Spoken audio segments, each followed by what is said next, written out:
In the name of Jesus Christ, Mungu anatarajia ukanyange hatua mbele.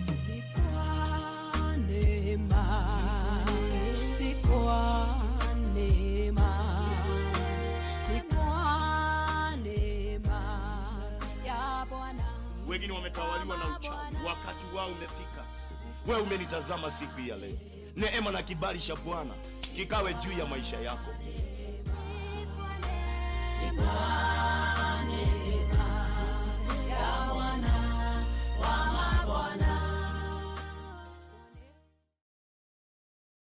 Attention all journalists and media practitioners. The Media Council of Kenya wishes to notify all local and foreign journalists and media practitioners practicing in Kenya that the application and renewal of press cards for 2024 is ongoing and we want you to be part of it. Getting accredited is just a click away. Visit our user-friendly online portal on the Media Council of Kenya website accreditation.mediacouncil.or.ke:882/forward. Head to the accreditation page for a step-by-step guide on applying for and renewing your press card. We've made it easy for you. You can also get assistance at our head office in Upper Hill, Nairobi, or our regional offices in Mombasa, Meru, Nakuru, and Kisumu. You can also reach out to us via email accreditation@mediacouncil.or.ke or call our hotline number 0110-131-447. All accredited journalists are advised to carry their press cards whenever on duty and to produce them whenever required. Stay accredited with the Media Council of Kenya and elevate your media journey today. Ni yangu, ni yako, misitu na wanyama pori ni wetu. Tutunze ardhi yetu, tutunze ndege wetu na bahari zetu. Ungana na KWS, tunza mali yako. Jione mbuga zetu na urithi wetu.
Yes, it's the 10th of February, the month of love.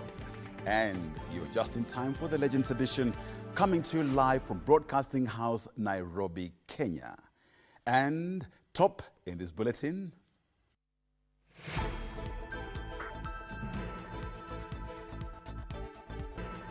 The burden of banditry. A family in Baringo North mourns the death of their kin as leaders demand an end to the violence. Furugu ilipoanza ndio mbio zikaanza. Mbio kwanza sijui nini nilifanyika huko, mimi nilikuwa kule kwa miti. Nikaona wacha nifuate nione nini inaendelea. Nilipata bwanangu ameanguka pale baada ya kufa. Tension in Transmara. 6 people are nursing injuries while several others are fleeing their homes amid rising tension between communities living in the area. Na mzazi akiwa mzito ama anapokuja anahisi kana kwamba mtoto wake anaonewa, basi tunapoendelea hivyo tunafikia kiwango cha kupoteza huyu mtoto. And the power is in your hands. Parents are challenged to mold their children into peace ambassadors.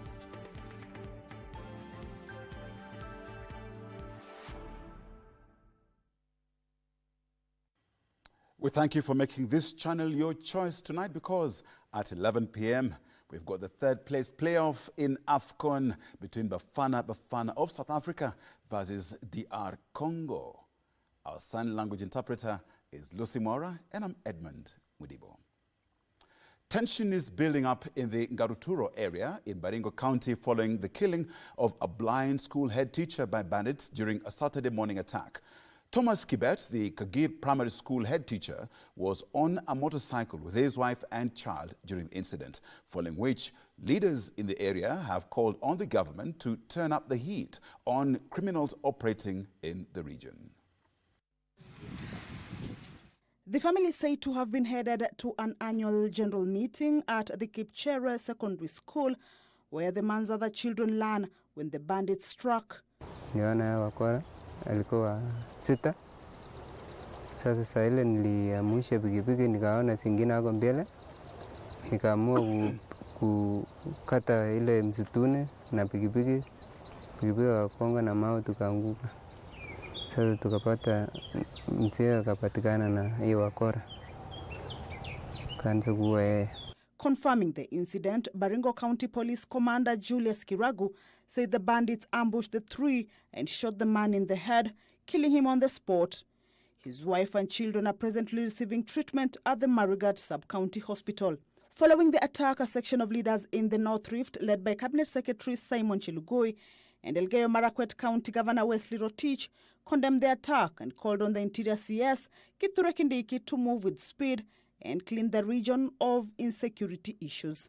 Last night, some few criminals went and attacked a police station and killed a police officer. Our wakora, rais ameanza kuangamiza at a very high note. Saa hii kuna mmoja ati kwa sababu ameogopa askari wengi Kerio Valley, akaenda kuua mwalimu pale Baringo. Mwalimu mwenye hata haoni. Tunataka tuambie rais, ile mbio umenyorosha hawa. The bandits are now running helter-skelter. And what they do ni kuenda usiku kujificha kwa kona ili kupiga mtu mmoja risasi. It is a concern to our administration. Our president has given express and explicit instructions, and I want to believe the agencies who are in charge of security are taking cognizance of that instructions, and I want to assure you, our people, that this government, this administration will sort out the banditry madness once and for all. Meanwhile, tension remains high along the Korea-Transmara border after clashes left at least 6 people nursing serious wounds, while several others fled their homes. Community leaders are now calling on the government to urgently constitute a team of mediators to spearhead efforts to resolve the conflict. Here is Joseph Ohungu with more. For the third day in a row, tension has gripped Nkaararo and Oretet border area in Transmara West as violence between two communities intensified. Tens of youth armed with arrows and bows kept vigil along the border despite increased police presence in the area. Residents expressed fears of escalating insecurity that has left at least 5 people nursing various injuries, including arrow wounds. Na sisi tulikuwa tumeritika kwamba barabara imewekwa na mpaka ya section ya Ngararo na Nosain. Hivi majuzi siku 3 imepita, tumeamuka kwa mashangao sana kupata tena jirani zetu wanatufamia asubuhi, wanatupiga, wanasema mashamba ni yao. Sasa tangu jana na leo siku sauti ya mzira haiwezi sikika, inaenda inafinywa, inafungwa, lakini wengine tunasikia sauti yao. Tutasumbuka hivi mpaka lini? Kwani hii serikali yetu ya Ruto haina sasa wao kwamba kuna watu ambao wanaostahili? Na sisi hapa tuko na title deed zetu. Hizi title deed zetu tuko nazo, watu hawataki kufuata title deed. Community leaders are now asking the government to mobilize elders from the warring communities to lead efforts to resolve the skirmishes. Utaita wale wengine marafiki zako, sisi tunaweza kuita wao wanaweza kutuita, na twende suluhishe shida ndogo ndogo ambayo zitakuwa sikijitoa. Pia mimi naomba serikali wawe karibu na wasee hawa, maana watasaidia na kufanya amani katika nchi. Narok County Commissioner Kipkech Lototia is expected to tour the unstable areas to address the grievances in the vast Transmara West sub-county. For Legends Edition, I'm Joseph Wahun. Meanwhile, parents across Mombasa County are being urged to be proactive in condemning substance abuse, organized crime, as well as violent extremism in society. Speaking at a stakeholder engagement forum in Nyali, a section of the clergy said that parents are best placed to identify and discourage bad traits in their children. A section of Kenyans believe that there may be a nexus between unemployment, runaway drug abuse and radicalization on the Kenyan coast. Tulikuwa na watovu wa nidhamu, tunaharibu kwenye mitaa tofauti tofauti, tukiwa na magurupu ya watu wengine ambao hata wengine hatuwajui, ni kuungana tu. Si kwa mapenzi yao, lakini ni kwa hali ya kukosa opportunities za kimaisha, wakaingilia mambo ambayo si sawa. To tackle the problem, the group is proposing that parents play a lead role in identifying the telltale signs and arrest them before they metaform into national problems. Unaposhauri wazazi waje, unakuta mzazi anakuwa mzito, na mzazi akiwa mzito ama anapokuja anahisi kana kwamba mtoto wake anaonewa. Basi tunapoendelea hivyo, tunafikia kiwango cha kupoteza huyu mtoto. Speaking in Ziwalangombe in Nyali constituency in Mombasa County during a sensitization forum, a section of the clergy and grassroots leaders said vices such as drug and substance abuse have made it difficult to harness the potential of the youth, especially in the coast region. Ni changamoto kubwa kutafuta riziki yetu. Kwa hiyo tunaomba bana, kama kuna shirika ama mashirika wanaweza tusaidia. Jambo lolote lile ni lazima tuzungumziane, tuelewane, tukubaliane, na zaidi ya yote hayo ni tupendane. Ombi letu kushirikiana, wazazi tushirikiane, tupate kumuunda huyu mtoto awe mtoto ambaye ataweza kutajika katika taifa hili la Kenya. The stakeholders argued that more often than not, religion is cited as a conduit to radicalization and violent extremism, but it is high time to drop the blanket condemnation and identify those behind the cloth and expose their vicious campaign. We've been having perceptions that one religion is the one that likes war, they bring violence. But once we understand each other's religious faith and what happens in their religion and what they believe in, then we all agree that this is how we were brought up, this is how we socialize, so we come together, we understand each other, and we learn to coexist. We need a sound doctrine. We need to build a cohesive society whereby we can dialogue as an interfaith. Juni Karisa Mbele from Mombasa County.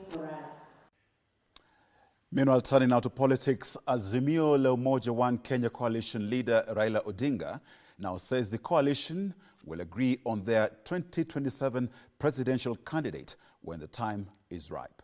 He, however, mentioned he would not be opposed to back Wiper's Kalonzo Musyoka to reciprocate his support in the last 3 elections. The former Prime Minister and Azimio leaders who spoke during a burial ceremony in Kitui also rejected attempts by the Independent Electoral and Boundaries Commission selection panel to recruit commissioners without the two political sides agreeing on a bipartisan approach. Opposition leader Raila Odinga on Saturday set the record straight on the choice of Azimio's presidential candidate ahead of the 2027 general election.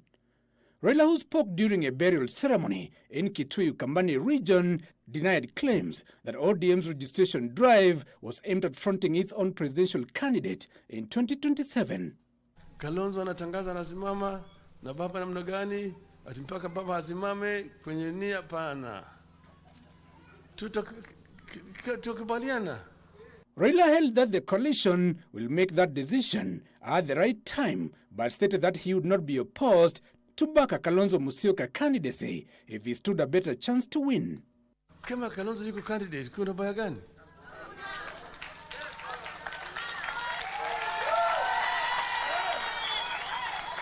Sijasema Kalonzo hawezi kuwa candidate. Mimi nimesema tumetoka mbali na Kalonzo. Kalonzo ameniunga mkono. Na mimi vile naweza kuunga yeye mkono. Azimio la Umoja leaders also opposed plans to revive the recruitment of the Independent Electoral and Boundaries Commission by the selection panel. Pili, wakafaulu ya kwamba mambo ya IBC tutashirikishwa. Hawezi mpaka mimi na Ruto tukubaliana chairman ni nani na wanachama ni wakina nani. The only way to create a future for Kenya is to make sure that we have a government in waiting, with a presidential candidate, with a minister for finance, na tutangoja mutangaze. Na sasa hata mukitafuta amutapata a candidate like Dr. Stephen Kalonzo Musyoka. Truth be told, we have only 2 solid years, 2025 and 2026, for our leader, His Excellency Dr. Stephen Kalonzo Musyoka, Senior Counsel, to crisscross this country and seek to be the President of the Republic of Kenya. The voters attempts to select the commissioners without the input of all political players in a bipartisan approach. And if they proceed to reconstitute IEBC unilaterally, hiyo IEBC haitakuwa IEBC ya Wakenya. The leaders also rubbished speculations that Azimio affiliate parties were reading from a different script. We spoke to our brother Uhuru Kenyatta. I think Raila, you can talk about that. And we are all together. Kwa hivyo team ya Azimio tuko imara. Give us Minor, Legends Edition. And it's time for a very fast break, but don't go too far because we've got plenty more on the other side of the break. Stay with us.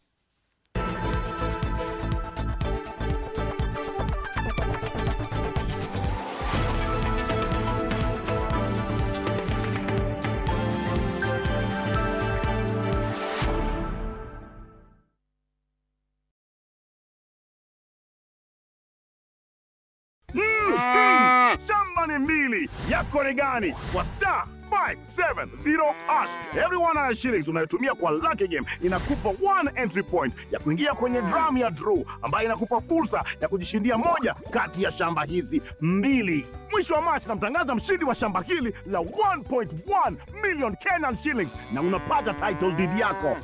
Safi. Na mwisho wa April namtangaza mshindi wa shamba hili la 1.1 million Kenyan shillings, lori za mawe na mchanga. Zote ndizo hizi. Dial star 570 hash. Title deed ndio hii. Buka na shake.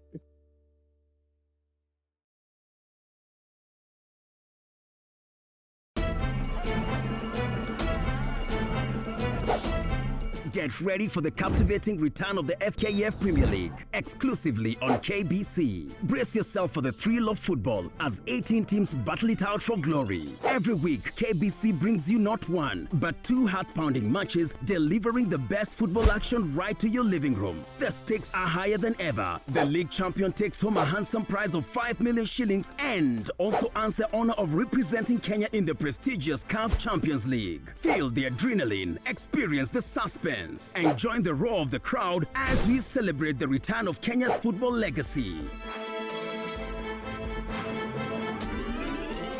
The FKF Premier League, live and exclusive on KBC Channel 1 and KBC radio stations. Save the date, mark your calendars, and get ready for the ultimate football spectacle. Coming to you live only on KBC. KBC, your true sports partner.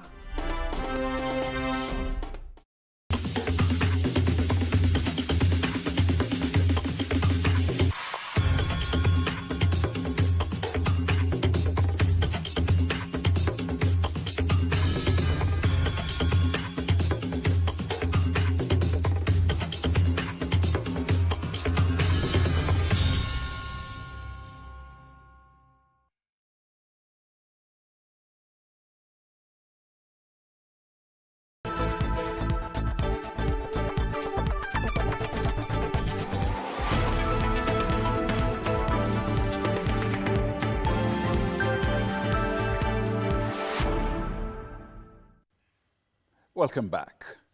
Deputy President Rigathi Gachagua has hit out at the judiciary, accusing it of blocking reforms needed in the tea sector. Speaking in Murang'a County, Rigathi accused the courts of allegedly siding with the directors of KTDA, that is the Kenya Tea Development Agency, who he claimed have denied farmers their rights share of payment. The DP now says he will convene a meeting with KTDA next week to ensure tea is bought at current rates of the dollar. Deputy President Rigathi Gachagwa's visit to Murang'a County comes in the wake of succession politics being pushed by some political quarters in Mount Kenya region. Political leaders from Murang'a County, however, committing to remain united behind the leadership of President William Ruto and his deputy Rigathi Gachagua. Sisi Nairobi tuko imara na tunaunga serikali yako na William Ruto mkono na tuko nyuma yenu. Watu wasikuambie maneno mingi hapa. Sisi tuko nyuma yako. Na siasa mingi sisi hatutaki. Watu wasikuje kuomba China stories zetu. We are a great region, populous. Our needs are not yet met. Let's meet those needs. Then we can talk other things later.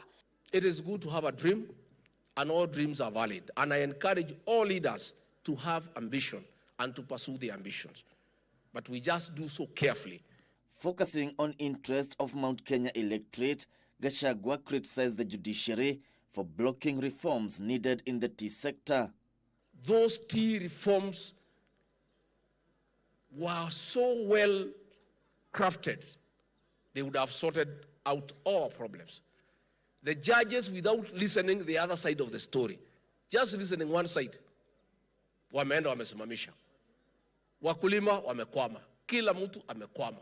The deputy president says KTDA must review their payment rates and align them with the current trading rate of the shilling to the dollar. Kwamba the dollar is high.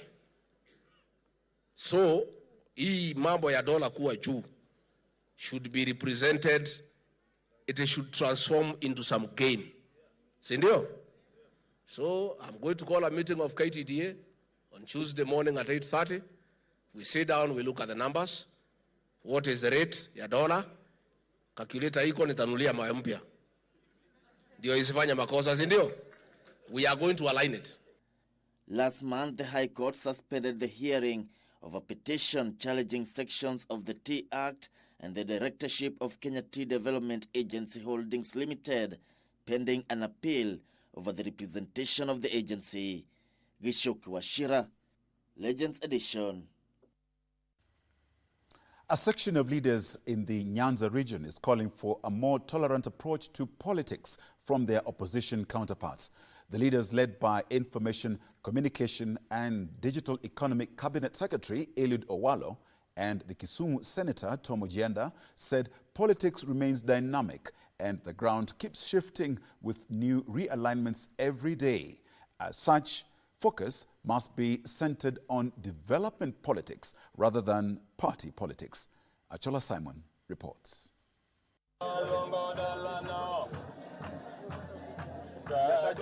The leaders, while attending the burial ceremony of former Councillor Joseph Ogutu at his Songor farm in Chemilil, Muhoroni constituency, called on the leaders to pull towards achieving development for the community, regardless of their political affiliation. Let us work together as leaders irrespective of our political parties of affiliation. We already did elections. We will go back to elections in 2027 as per our 2010 constitutional dispensation. In between, let us unite for the purpose of development for the benefit of the common mwananchi. Let us work for our people. Ruth Odinga is my good friend, the women rep, the county MP, and I respect her. Nyikal, who has just spoken, I respect him because he's the MP for Seme. And that is how we should work. Let us respect each other because you do not know, hello, you do not know how politics will evolve. The people you are insulting today are the people you will work with tomorrow. They reiterated that the time for politicking shall come and Kenyans will judge the leaders based on their political promises. Us as officials of government, we will not do any politics between now and 2027. But come 2027, we will come back to you and give you our scorecard. What we promised and what we have done. If we have achieved something, you give us a tick. If we have already achieved something, you put an X. But if the ticks are more than the X, I will appeal to all leaders to embrace that development agenda, that proposition, and we will plead with you to vote back His Excellency the President for a second term. CS Owalo said the government has an elaborate development plan for the region and the local should take advantage by tapping into the many opportunities unfolding as the government rolls out its development agenda. Once we fix sugar, the second most important thing that we need to do is to sort out the issue of Chorus Oinda. And as those in government working with all the leaders here, we will make constant pleas to the government to make some budgetary provision so that Chorus Oinda is pursued to a logical conclusion. That will help us in irrigation, it will help us in last mile connectivity of water, it will help us in electricity. The leaders also want a proper mechanism put in place to ensure former leaders, especially councillors, do not continue to live a desolate life. Achola Simon, Legends Edition, Kisumu County. Kisumu journalist chairman Dickens Wasunga has been laid to rest. Wasunga died in a grisly road accident a week ago as he drove back home from work. He was eulogized as a steadfast scribe who risked it all to pen thought-provoking stories from the region. Achola Simon with the details.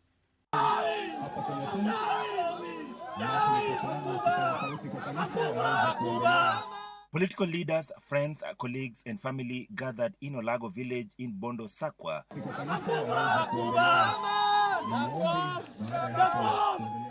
to pay the last respect to the fallen Kisumu journalist chairman, Dickens Ocheng Wasonga. I know we have lost a hero, a friend, to me a father, a good friend, but he's not dead to us, but his spirit lives on and continues to stay with us, and everything that he did will remain with us. And I know that he wanted me to be the best of what I am, and he wanted me to work hard, and I will for him. Let me also take this opportunity to thank profusely the media fraternity, the kind of comradeship, the kind of solidarity you have demonstrated in the death of Dickens is something out of this world. Wasonga died a week ago in a grisly road accident in the wee hours of Friday morning. Siaya Governor James Orengo and other leaders eulogized Wasonga as a steadfast scribe who penned thought-provoking stories touching on every aspect of life. So Dickens was a very resourceful person for anybody aspiring in the leadership bracket. Dickens was a gentleman par excellence. For the time I knew him, he came out as a forthright person. They said the media fraternity had lost a gallant soldier at a time when the industry is facing a myriad of challenges, from non-payment of journalists, shrinking of revenue streams, and onslaught from both the national and county governments. The only institution that is left, is the media. Is the media. And the media, I'm so happy that we're here. And dear brother, that is a true spirit of solidarity. And if anything happens to the media, we will join you in solidarity as our comrades in the struggle. We've lost a general when we are just about to announce the war with the government to protect the media freedom. At the time of his demise, Wasonga worked for Radio Africa Group as their lead correspondent from the Kisumu Bureau. He left behind a widow, a daughter, and a son. May the soul of Dickens Wasonga rest in eternal peace. The Chinese community in Kenya staged a monumental gala in Nairobi, the first of its kind in the region, to welcome the Lunar New Year, famously known as the Chinese Spring Festival. The day-long gala saw Kenyans joining their Chinese counterparts in celebration of the onset of the Year of the Dragon, which is a symbol of luck and wisdom in Chinese culture, amid commitments from Nairobi and Beijing to continue fostering stronger people-to-people relations. Saturday marked the beginning of yet another year in the Chinese calendar. 2024 is the Year of the Dragon. And the Chinese community in Kenya, for the first time, organized a festival to welcome the new year in Nairobi.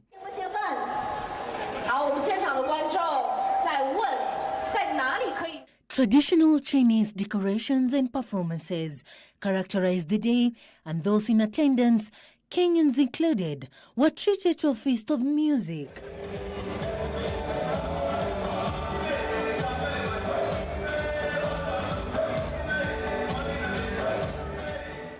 Dance and culinary delights, showcasing the rich tapestry of Chinese culture. Kenya-China Alumni Association Chairman Dr. Henry Rotich underscored the importance of the occasion in strengthening the bonds of friendship between the two nations. He emphasized China's unwavering commitment to deepening cooperation with Kenya across various sectors, including trade, investment, education, and tourism. Very healthy collaboration that Kenya has with China brings a lot of benefits. We've seen locally here, we've seen a number of infrastructure, key infrastructure, which is helping, like the SGR.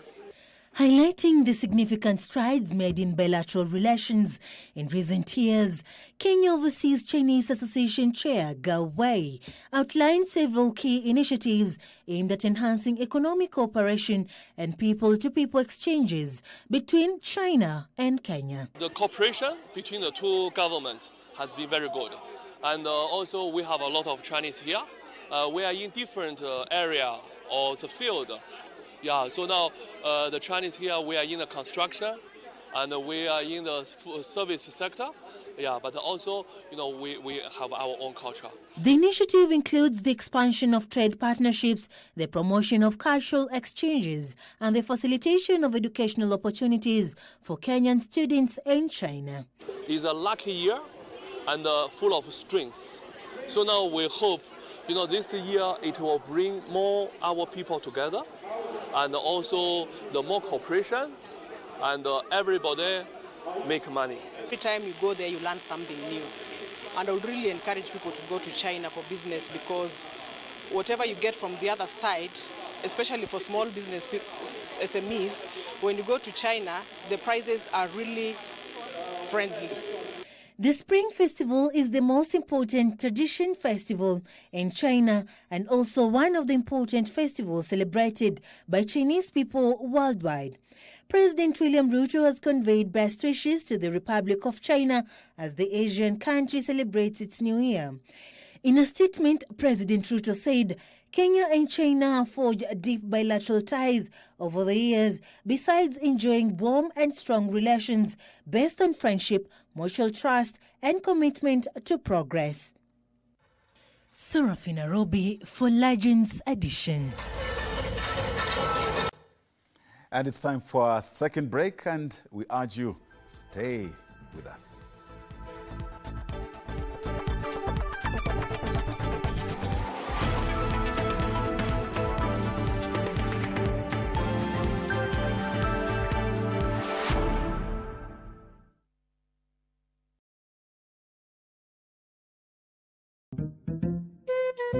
What about mambo fantastic even not scholastic? Chota kuchota na Hatia Supermarket imerudi. Ukifanya tu shopping ya shilingi 1,000, wewe unaingia kwa promotion ya chota kuchota na Hatia Supermarket. Watu wanaendelea kushinda ndani ya Hatia Supermarket.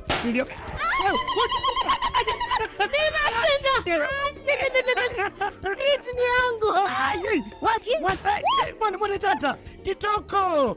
Wewe na umeshinda nini? Karibu ndani ya Hatia Supermarket uweze kuchota kwa wingi kabisa. Wasunga wanasema nini? Nakwambia kwamba chota kuchota. Unangoja nini? Magari 7 za kushindaniwa, TV, fridge, microwave, shopping vouchers, school fees vouchers, instant prizes na zawadi zingine kemkem. Chota kuchota imethaminiwa na Hetias, Oven Fresh Bakery, Gigabyte, Mount Kenya Milk, Clover's Food Products, Velvet, Magic Drink, Pwani Oil, Arenco, Fruit Juice, Masterchef, Toilex, Coolsip, Mika, Wash Ultra, Philos, Prestol, Nivea, My Choice, Ushindi, Fresh Fry, Arimis Jelly, Cabernet Water, Dettol, Ketepa, Meta, Glucose, Coca-Cola, Rosy Tissue, Big Giant, Elbins, Unilever, Fresh, Unga wa Dola, Blue Band na Pasta Star. Shindano la chota kuchota linaanza tarehe 1 Disemba hadi tarehe 10 Februari mwaka 2024. Hetias Supermarket, a world of choice. Shamba ni mbili, yako ni gani? Kwenye star 570 hash. Every 100 shillings unayotumia kwa Lucky Game inakupa 1 entry point ya kuingia kwenye drum ya draw ambayo inakupa fursa ya kujishindia moja kati ya shamba hizi mbili. Mwisho wa April namtangaza mshindi wa shamba hili la 1.1 million Kenyan shillings na unapata title deed yako safi. Na mwisho wa Mei namtangaza mshindi wa shamba hili la 1.1 million Kenyan shillings, lori za mawe na mchanga.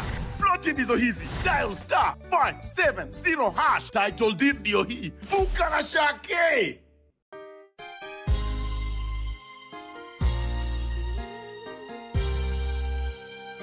In the name of Jesus Christ, Mungu anatarajia ukanyange hatua mbele.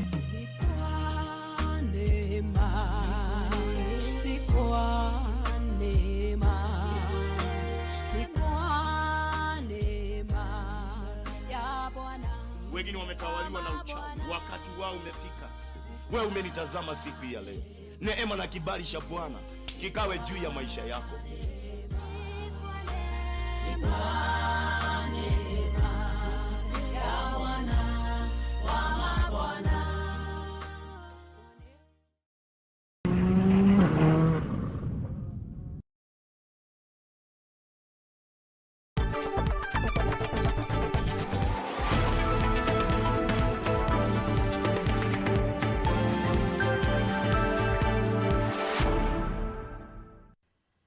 Two brothers have died and 3 people, including a police officer, are nursing serious injuries in Eregi village of Ikolomani, Kakamega County, following a fight over the ownership of family trees.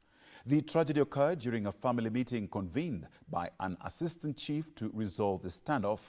A fight between the two brothers, who had armed themselves with machetes, is said to have ensued, leading police to fire shots in the air. 3 spent cartridges were recovered from the scene of the crime. Kwa wanakombania miti sao. Sasa ndio walitoka huko wakikimbishana, wakaingia kwa poma yangu, kwa nyumba yangu. Mwingine akafuata na yeye panga, akaanza kukata msichana yao. Sasa mwingine nao hapa wanaanza kupigania tu kwa hapa, na mimi nilikuwa mgonjwa, nilikuwa nimelala hapo. Sasa nikaona tu watu wameanguka chini, sasa ndio sijui ni nini. Furugu ilipoanza ndio mbio zikaanza. Mbio kwanza sijui nini nilifanyika huko, mimi nilikuwa kule kwa miti.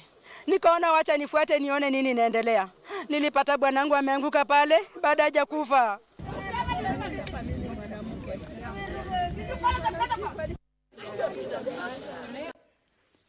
The cure for cancer remains a medical puzzle as the disease silently ravages families, defying borders and threatening the very existence of humankind.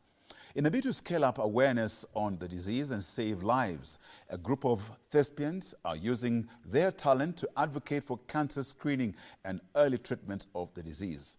It is a campaign packaged in the storyline from a play entitled In Sickness and in Health, which is our focus this week on cinemas and theatre. Jacqueline Masharia reviews the play that is set for screening this weekend.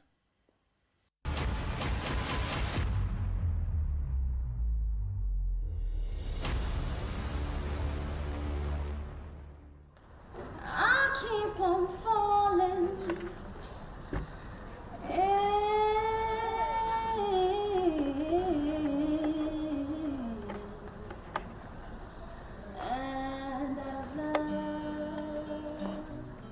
Amid the harsh realities of battling cancer, there emerges a poignant tale of love and resilience. Amid shadows cast by the deceased's cruelty, a daughter finds solace through her sister's guidance, while a fearless journalist grapples with vulnerability and fear in the face of screening rooms, haunted by the loss of her father to the silent disease that is cancer. When she started developing symptoms of pancreatic cancer,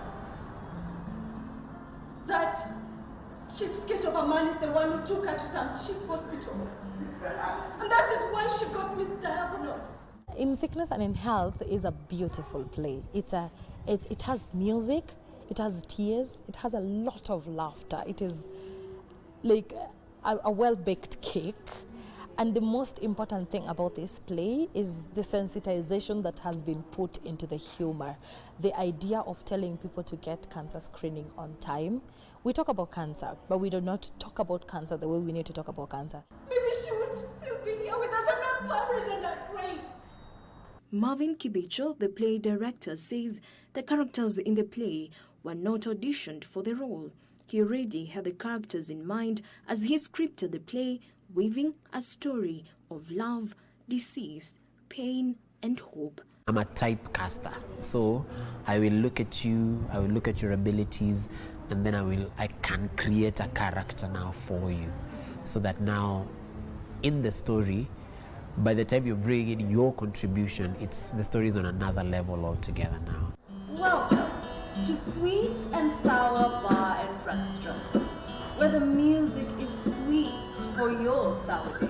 As they prepare to cast the play in theatres, they remain concerned on the numbers of Kenyans who visit theatres to watch plays, calling for a change in culture and investment in the industry. As we explore the ecstasy of love in today's heartless world.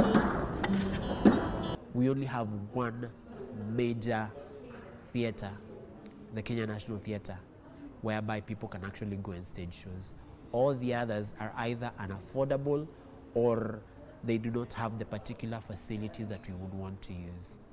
Perhaps that can be done is let there be more investment, right? Let private sector begin to pour in resources into this industry, because there is a lot. Make sure in your life you've gone to one theatrical performance, because when you've gone to one is when you will know the difference between theater and cinema.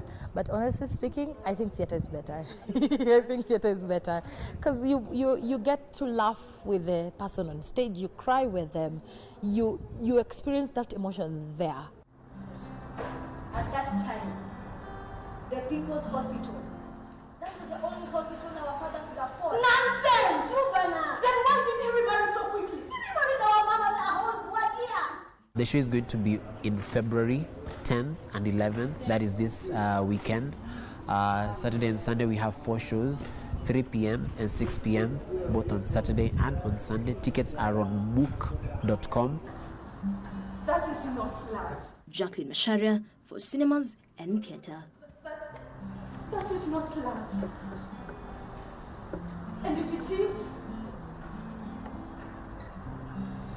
I never want to love.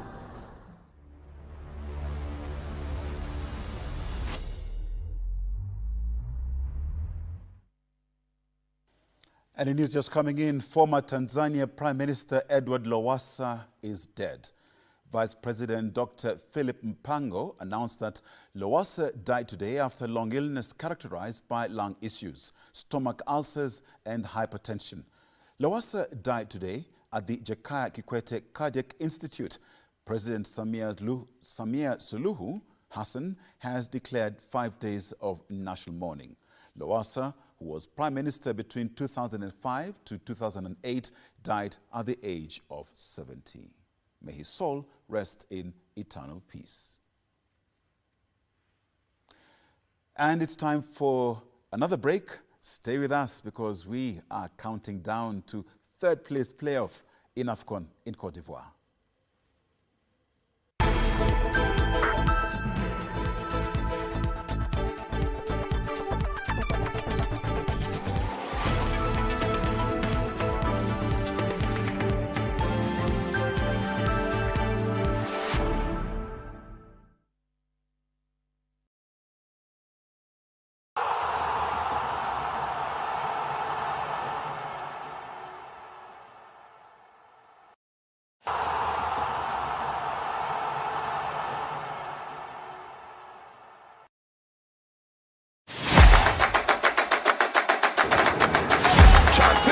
Poked away. Rebound. It's in.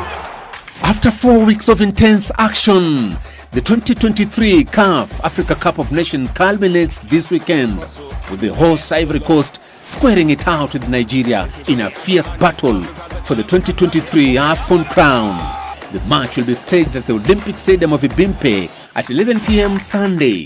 The match will be preceded by a third-place playoff pitting Bafana Bafana of South Africa against DR Congo at the Felix Bonye Stadium from 11 p.m.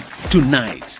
Catch the action live and exclude your true sports partner. Nigeria into the final at the expense of South Africa.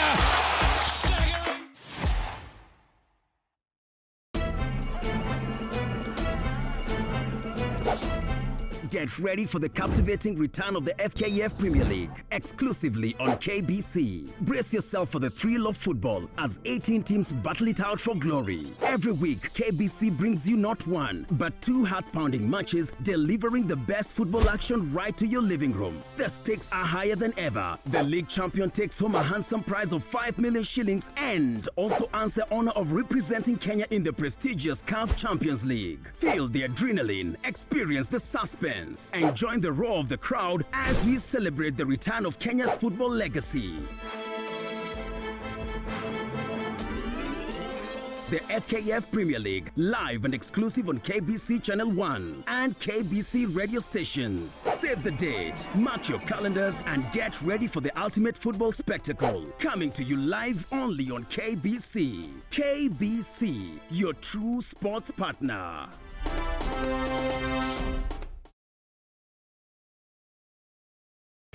Well, shifting now into sports news, Red Palace, Bungoma and Trans Nzoia teams registered impressive wins during day one of the selection of the national under-21 netball team held at Ulinzi Sports Complex, Langata, Nairobi. The tournament attracted over 200 players drawn from 20 teams. Red Peril started the campaign by winning 2 opening matches. They beat Naso 8-6 before registering 12-9 win over Prison Staff Training College, PSTC. They beat Naso 8-6 before registering 12-9 win over Prison Staff Training College, PSTC. In another match, Bungoma beat Trans Nzoia and Bagathi 10-2 and 21-2 respectively to keep a perfect run on day one. PSTC registered a convincing 19-1 win over Peponi before beating Trans Nzoia 9-3. The tournament has been great. It's been a very learning opportunity. It's been amazing to see the different talents being displayed, and we are hopeful that some of us, we included, that will be part of the team to represent our country in the World Cup qualifiers. I feel proud. I feel happy to be here to represent under 21. Naso Kuso beat Mathira 5-0. Dumberi lost 13-1 to MKU, while Mathare thrashed Kiriri 6-5. The two-day tournament is being used to pick the national under-21 team ahead of Africa World Cup qualifier to be held in Pretoria, South Africa from March 14th to 24th. I believe they are going to select the best players because we've seen a lot of potential there. We have height, we have everything, we have the energy, and we are happy. We believe that if we get the proper players, then we can do the netball can do better, and you can even qualify for the World Cup.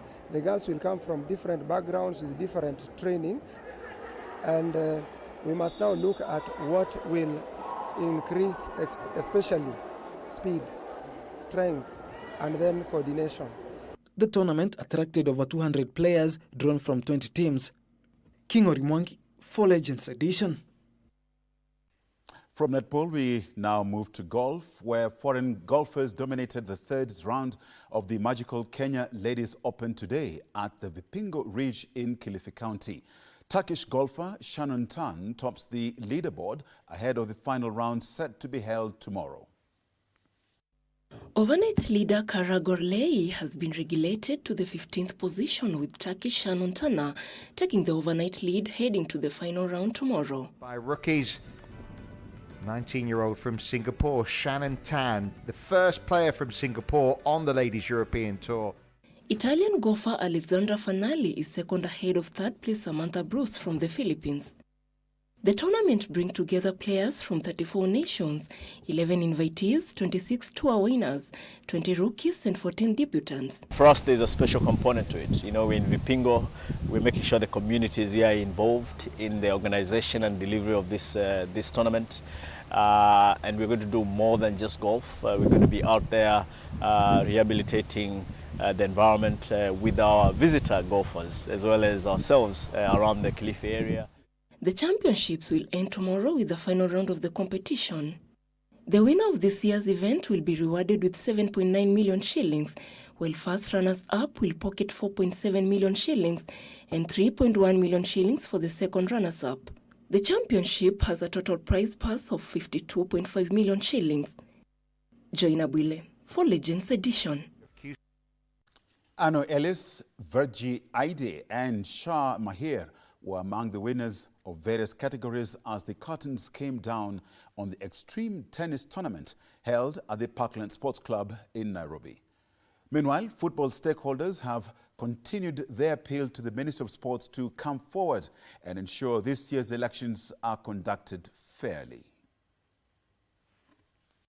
Ano Ellis emerged victorious in the boys under-6 category after seeing off Ngaria Mwingai and Bogo Patel by 2 straight sets respectively. I'm happy because the other times I did not proceed to the quarters. I was used to getting stuck in the 4th or 3rd round, but today I have proceeded and I'm lucky. The tournament was a bit tough and consistency is the key. It was so tough and it doesn't matter if you win or not, it just matters if you have fun. In the girls under-8 category, Gabriela Mwaniti took the top honors ahead of Brooke Elena, Gisele Mutiva and Jubilant Chebet, who settled for the 2nd, 3rd and 4th positions respectively. The tournament was really nice, but it was tough. I was playing in the under-10 green ball girls. I managed to win by moving my opponent side to side. And I hope to be in the national team. To increase the participation level of tennis in the country, and we are so lucky that we are able to have 85 participants today, and hopefully out of these players playing here we're going to have better players for the country moving forward. Meanwhile, football stakeholders have continued their appeal to the Ministry of Sports to come forward and ensure this year's elections are conducted fairly. These stakeholders pointed out that the appeal was not for their interest but for the good of the sport. Can you run a league without paying the referees their dues for 7 months and you expect them to crisscross this country to go and officiate efficiently? We are seeing this thing as a total mess, and now we have to get this thing right and correct. And to get it right and correct, we have to get the election done in a proper and a good manner. We are asking that the term limit be respected. You cannot have been in office for the last 8 years, done nothing, and now you are pushing for another 1 term to completely kill football. Faith Akinyi for Legends Edition. Africa Rally champion Karan Patel is aiming for a top 10 position in this year's WRC Safari Rally Kenya, which has been confirmed as the 3rd round of the season to be held from the 28th to the 31st of March in Naivasha. Africa Rally champion Karan Patel is gearing up for the WRC Safari Rally Kenya with determination and hunger for success. After facing mechanical issues that forced him out of the rally in the past 2 years, Patel is steadfast in his pursuit of a top 10 finish with a podium position in his category on his mind. It's always a tedious process, one that requires a lot of attention to detail and a lot of time. So it's an ongoing process. As we prepare now for Safari, once that's done, we then prepare for our first Africa Rally Championship round in Uganda. With adjustment to his car set to be unveiled soon, Patel is confident that he and his team have addressed the issues that plagued them in the previous rallies. Patel says that the WRC Safari Rally is a platform for local drivers to showcase their talent on an international stage. The Safari Rally will be the third round of the 2024 World Rally Championship season and reverts to its original traditional Easter holidays weekend date for the first time in 27 years. Faith Akinyi for Legends Edition. Well, this next story is one that's close to my heart. You'll soon know. Kenya Table Tennis Association President Andrew Mudibo has been elected the treasurer of the Commonwealth Table Tennis Federation in the elections held today in New Delhi, India. Mudibo managed to collect 21 votes against South Africa's Audrey McDonald, who got only 13 votes. Vivek Hall of India was elected chairman with 20 votes and will be deputized by Yusuf Karim of South Africa. Mahinda Pal Singh will be the body's secretary. Following his election, Mudibo becomes the first Kenyan to hold positions in 3 international bodies, that is, the International Table Tennis Federation, Africa Table Tennis Federation, and now the Commonwealth Table Tennis Federation.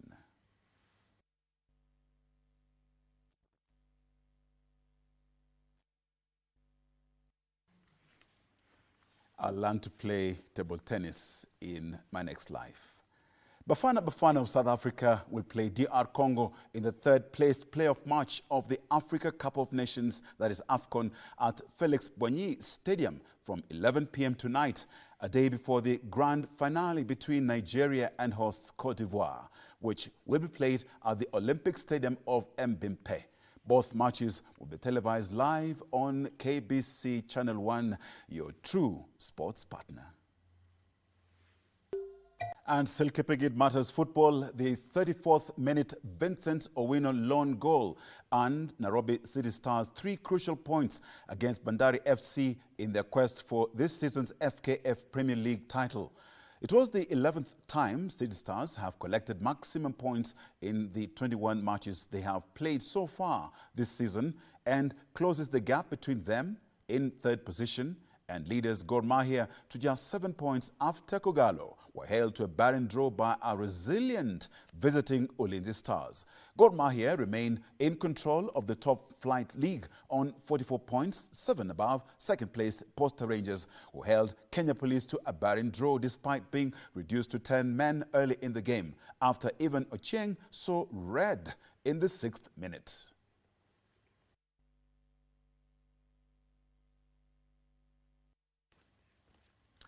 And continuing in matters football, Erling Haaland scored for the first time since November to help Manchester City see off a determined Everton side 2-0 in a closely contested English Premier League match played at the Etihad Stadium. Everton remains stuck in the relegation zone and has now gone 7 league games without a win. We go to another ball, but this time a smaller ball because India batter Virat Kohli will miss the rest of the Test series against England due to personal reasons. The Board of Control for Cricket in India said his personal situation demands his presence and undivided attention. Kohli is the 4th all-time run scorer with 113 tests for India. His absence will be felt within the team, with the series score level at 1-1 with 3 games to play.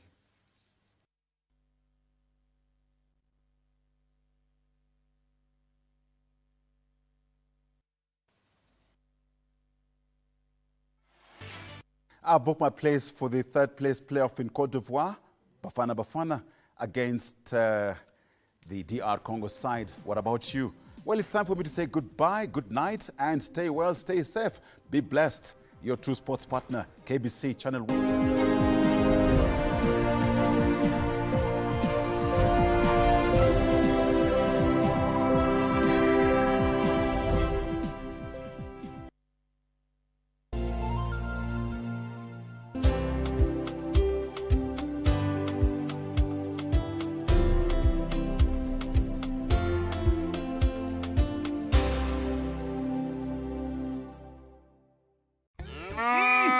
Shamba ni mbili, yako ni gani? Kwenye star 570 hash. Every 100 shillings unayotumia kwa Lucky Game inakupa 1 entry point ya kuingia kwenye drum ya draw ambayo inakupa fursa ya